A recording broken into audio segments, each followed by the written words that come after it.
standar manusia itu kalau menganggap penting, standarnya itu kalau bukan kedudukan, harta benda. Ya, coba deh, orang kaya masuk masjid, itu sapnya sudah ada yang ngisi. Orangnya belum datang. Pejabat mau datang udah dinomorin. Ya kan? Yang bikin siapa? Manusia. Standarnya beda. Ya, makanya dibuat standar sama saat masuk masjid. Ya, coba Anda bayangkan, kalau masuk masjid sapnya berdasarkan gelar. Oh, sop 1 profesor, 2 dokter, oh yang nggak sekolah ke toilet mungkin. Enggak, itu kan manusia. Ini manusia kan, bikin standar begitu. Makanya dibikin sama. Masuk silahkan sama. Semua berhenti. Jadi status dunia itu berhenti ketika masuk rumah Allah. Makanya disebutnya Baitullah. Masjid itu disebutnya Masajidallah. Kalimat masjid pertama dalam Al-Quran itu ada di Quran surah kedua Al-Baqarah di ayat 114. Wa man azlamu mimman mana'a masajidallah. Diteruskan memakmurkan Quran surah 9 ayat 18. Innama ya'muru masajidallah. Selalu dilekatkan pada Allah pemiliknya. Masjidnya Allah, masjidnya Allah, masjidnya Allah. Kenapa? Supaya tidak ada yang klaim. Walaupun dia merawat, boleh. Tetap rumah Allah itu mesti diatur. Gak boleh sembarangan orang. Saya mau tiduran di sini Pak. Oh, gak bisa Pak, ini ditutup. Ini kan punya Allah, bukan punya Bapak. Gak bisa. Tetap ada aturannya. Makanya ada rumusan kemakmuran masjid. Ada pengelola masjid. Dengan turunnya Quran 9 ayat 18. Tapi pengelola masjid ini pun tidak boleh melebihi kapasitasnya. Seakan-akan menjadi pemilik mutlaknya. Dibuatlah aturan oleh Allah. Dari aturan pengelola bagaimana. Ya, menata untuk ibadah bagaimana. Mengelola harta di situ bagaimana. Supaya tidak melebihi kapasitasnya. Tetap yang punya Allah. Anda diberikan rizki, dititipkan oleh Allah pada Anda untuk menyempurnakan pembangunan. Walaupun sumbangan Anda 50 M, hartanya bukan punya Anda. Cuma Anda dipilih kebagian, dapat pahalanya dari situ. Dititipkan oleh Allah lewat Anda. Jadi kalaupun Anda nyumbang paling besar, bukan berarti semua harus punya Anda. Lantas Anda buat kebijakan yang melebihi kebijakan Allah. Itulah sebabnya dibuat ketentuannya Masajidallah, masjidnya Allah. Jelas gak? Gitu ya. Jadi aturannya sama. Silahkan masuk sama. Sapnya sama. Kalau ada kondisi tertentu memang diatur, silahkan atur. Tapi jangan melebihi aturan Allah Subhanahu wa Ta'ala. Paham sampai sini? Itulah dilekatkan kalimat Masajidallah untuk memberikan sebuah penguatan. Oke, ini standar manusia. Jadi penting itu kalau punya harta, punya kedudukan, penting manusia. Di sisi Allah, standar orang elit dan penting. Itu ukurannya ternyata bukan dunia.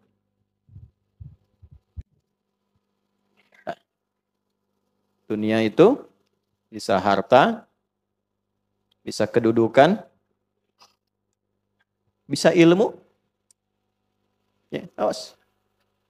Ilmu agama juga masih dijaga. Makanya tadi 4 penjagaannya. Ilmunya bagus, lihat agamanya. Lihat ma'rifatnya. Lihat akhlaknya.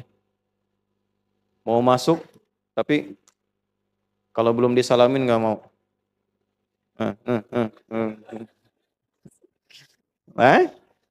Ada penjagaannya, akhlaknya, dari mulai interaksinya, ngajarkannya bagaimana, itu standar. Ini juga sama.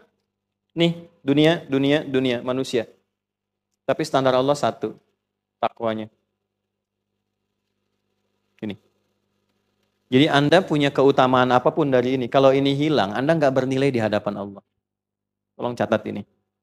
Anda punya dunia Anda kumpulkan, harta paling banyak silahkan. Menguasai benua. Benua itu bahasa Arabnya qarah. Penguasanya namanya Qarun. Kenapa disebut Qarun? Ada satu tafsir mengatakan karena hartanya begitu banyak seperti punya benua. Dikumpulkan. Anda punya itu tapi nggak punya ini. Anda nggak punya nilai di hadapan Allah. Anda punya kedudukan tinggi, silahkan kendalikan apapun. Silahkan. Tapi Anda nggak punya takwa. Anda nggak bernilai di hadapan Allah. Apalagi ketika Anda punya ini, lalu bertentangan dengan hukum Allah. Melawan, menentang, itu biasanya, maaf, meninggalnya itu saking dikecilkannya oleh Allah, meninggalnya itu bukan hanya nggak wajar, tapi dia anggap rendah. Ya, saya nggak sanggup mencari kata yang lebih kasar itu, rendah aja lah. Ya. Kenal Namrud nggak?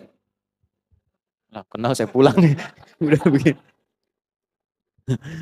Bu, Namrud tuh meninggalnya kenapa? Bukan cuma nyamuk yang sayapnya tinggal 1. Kan nggak apa ya, nggak enak dengernya gitu. Namrud kan ngaku Tuhan. Tuhan matinya sama nyamuk.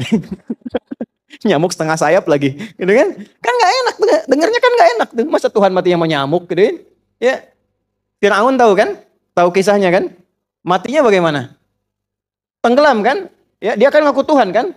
Diviralkan di Quran, Ana Rabbukumul A'la. Pernah nggak ada kalimat begini? Pernah dengar nggak? Fir'aun ngaku Tuhan. Tuhan kok tenggelam? Tuhan tenggelam. Jadi cara Allah membinasakan itu sederhana sekali untuk menunjukkan bahwa ini nggak ada nilainya. Jadi Anda punya apapun, termasuk punya ilmu merasa hebat, ya kan? Ya, ada Stephen Hawking lah sampai mengatakan Tuhan telah mati. Dia yang mati duluan. Ya kan? Coba lihat cara meninggalnya. Walaupun ilmunya mungkin dianggap besar, luas. Ini ibrah ya. Ini satu hikmah yang kita bisa ambil. Jadi Anda silahkan banggakan status, silahkan banggakan harta, pengetahuan yang luas. Tapi kalau nggak punya takwa, nggak ada nilainya. Itu satu di hadapan Allah itu. Nah ini yang dimaksud Quran surah Al-Hujurat yang ayat ke-13 itu.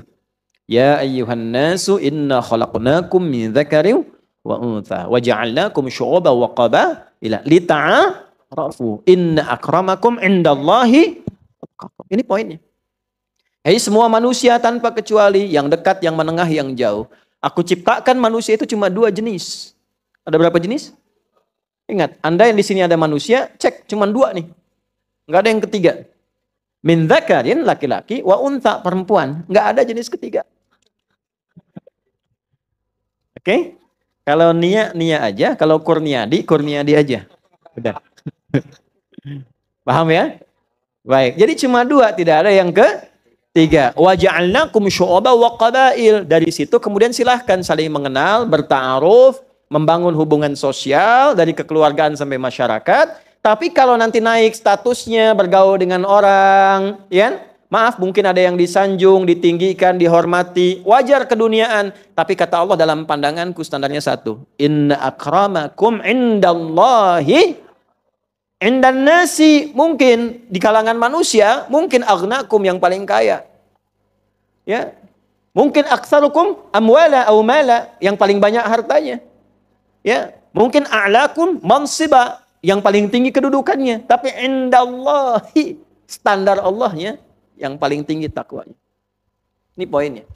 Karena itu ketika ada orang sosok biasa pun, tapi dia merasa ingin mengenal Allah lebih jauh, ingin menaati Allah lebih giat, ingin tahu aturan Allah lebih dalam supaya dipatuhi dan dijalankan, maka standarnya diangkat oleh Allah tinggi melebihi orang-orang yang dianggap penting ini. Itulah poinnya.